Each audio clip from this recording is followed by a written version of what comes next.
As the cyclone heads inland, it weakens and turns into a huge rain depression. The deluge sweeps nearly 2,000 miles across the center of the continent.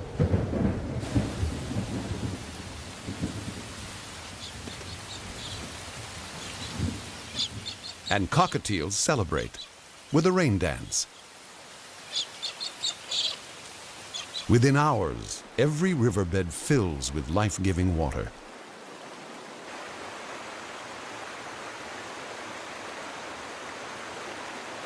The torrent charges through the narrow gorges of the ranges, eroding the land.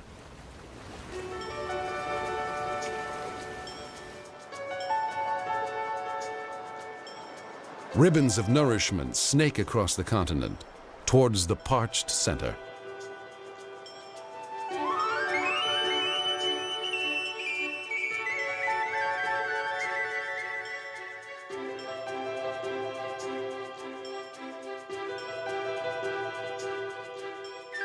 In the Channel Country, the creeks fan out across previously barren floodplains.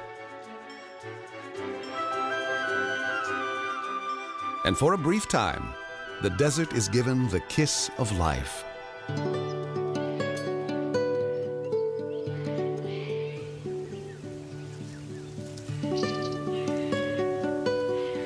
In a flash, desert plants produce vast quantities of seed.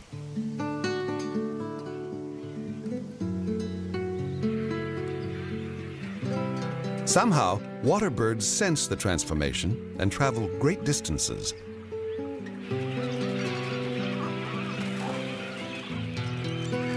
Fish breed and multiply in the newly formed lakes, providing a feast for growing cormorants.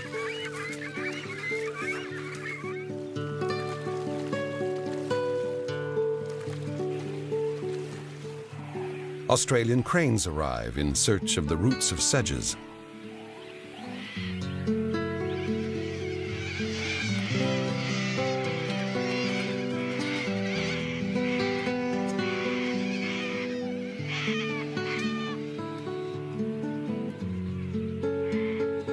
And when the native grasses start to seed, the scene is set for the arrival of the stars of the Australian desert.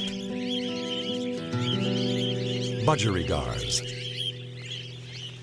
We keep them in cages, but in the wild, budgies roam the vast outback. When it rains, flocks swoop in from everywhere. No one knows how they navigate. Perhaps they home in on the low-frequency sounds of thunderstorms thousands of miles away. Their aim is to breed furiously while the conditions are right. Along the gorges of the central ranges, every tree hollow is alive with the flutterings of courtship. The riverbank is perfect for a dinner date.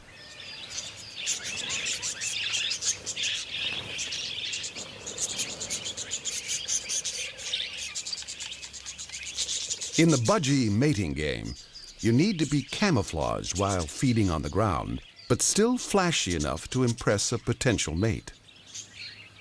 And the way budgies see each other's feathers is different than the way we see them.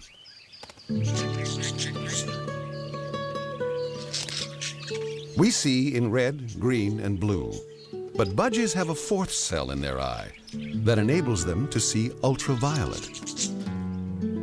When UV rays hit some parts of the budgie's plumage, they give off a reflective glow. It's a fair bet the female will choose the brightest, sexiest male.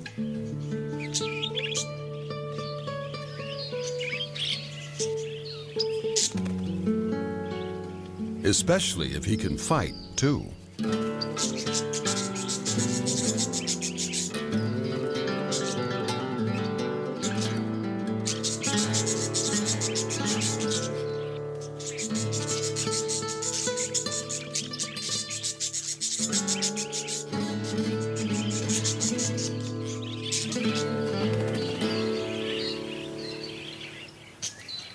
With his rival dispatched, the male can now get down to the serious business of wooing the female.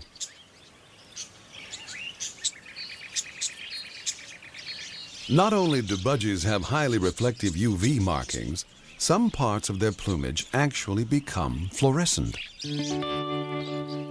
Their necks and heads in particular.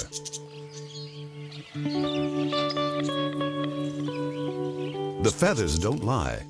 To make sexy feathers, the male must be healthy and parasite-free. These markings announce, "My genes are great. Choose me."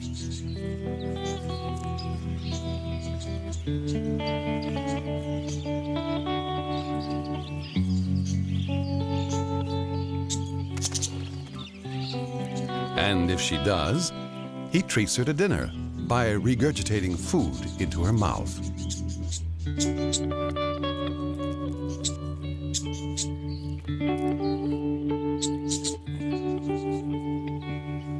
Over a few days, she'll lay about 6 eggs that will hatch in just a couple of weeks. She feeds her blind, naked chicks a rich, milk-like liquid. They grow rapidly.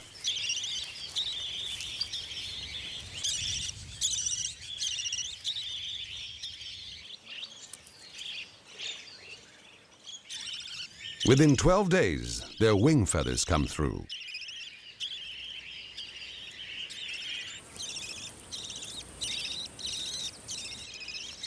And after only 4 weeks, they're almost ready to leave the nest.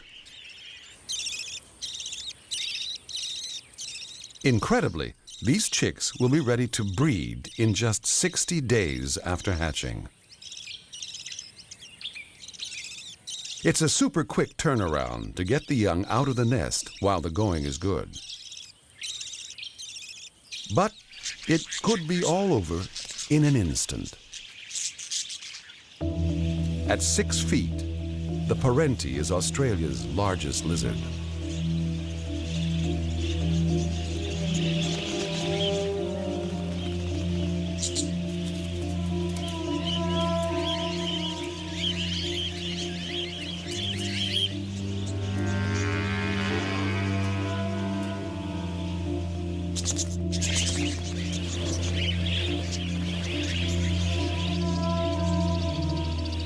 A tireless predator, it covers great distances in search of food.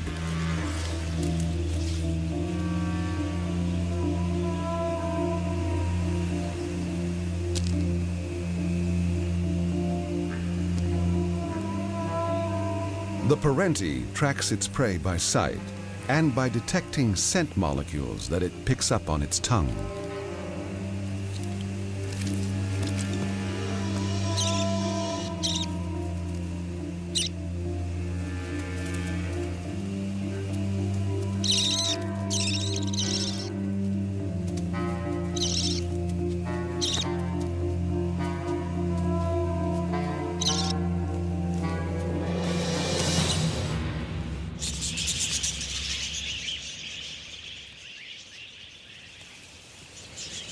In the air, they're not nearly so vulnerable.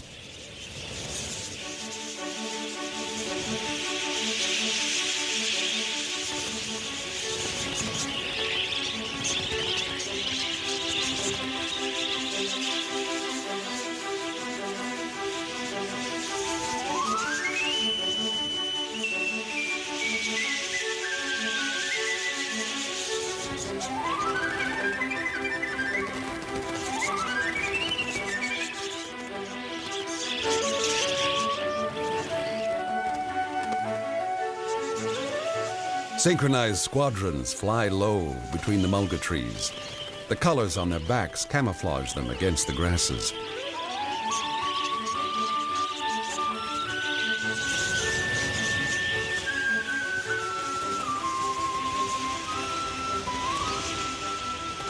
Where the budgies go, the birds of prey follow.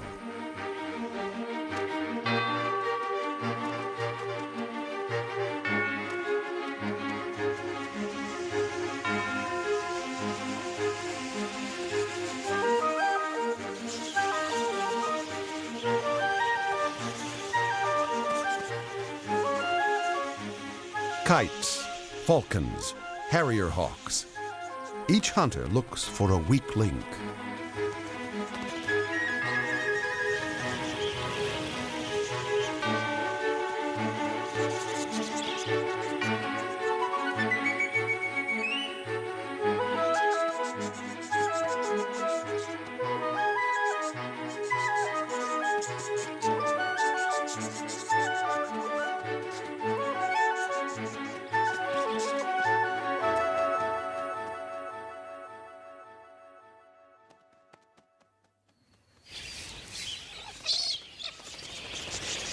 But it's not always life and death for Australia's parrots.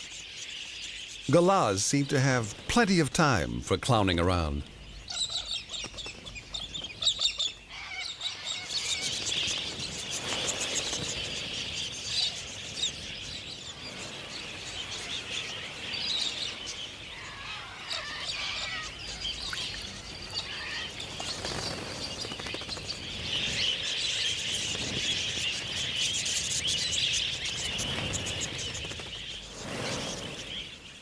In some years, budgies breed up into such numbers that they become, for a time, Australia's most numerous parrot.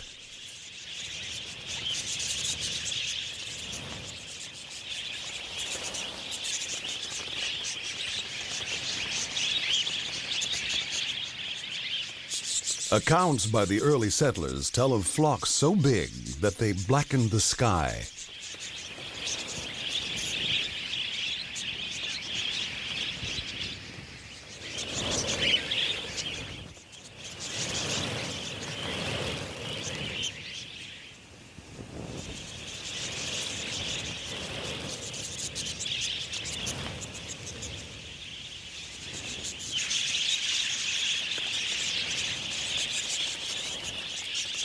But the good times can only last for so long. And as the country dries out again, breeding comes to a halt. Having raised several generations, the budgies disperse, resuming their nomadic life in the desert, waiting for the next big rains. Whenever that may be.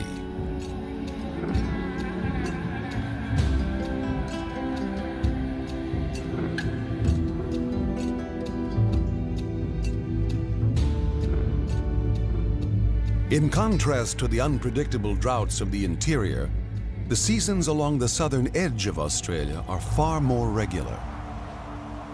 In winter, Antarctic blasts of cold air bring snow to Australia's highest mountains.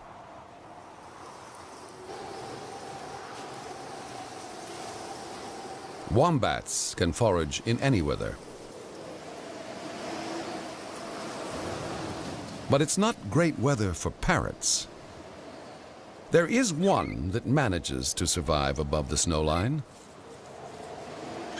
Green rosellas fuel up on alpine berries against the winter blizzards.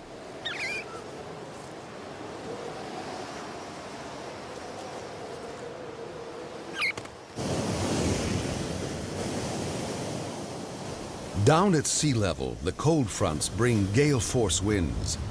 Great for surfers, but treacherous for almost anything else. If you're a rock parrot, you must learn to like your plants heavily salted.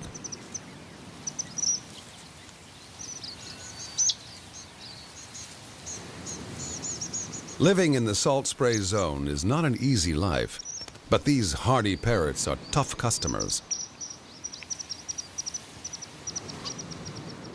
Things get a little easier in the nearby coastal heath. This environment is richer, attracting gang cockatoos.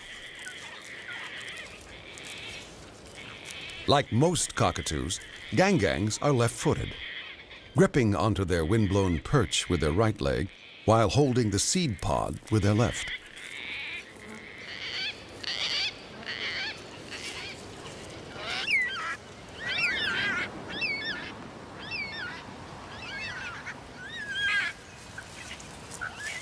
Yellow-tailed black cockatoos also favor their left foot when tackling the large seed-bearing cones of the banksia tree.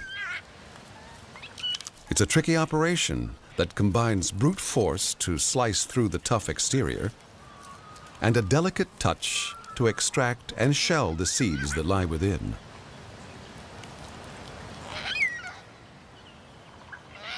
But the very plants that these parrots need to survive must be burned in order to regenerate.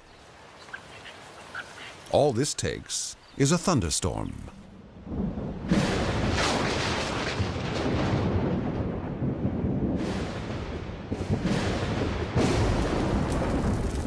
And the Australian bush burns astonishingly fiercely, Banksia fruits need intense heat to release their seeds. Hakea cones split. Gum nuts drop to the forest floor.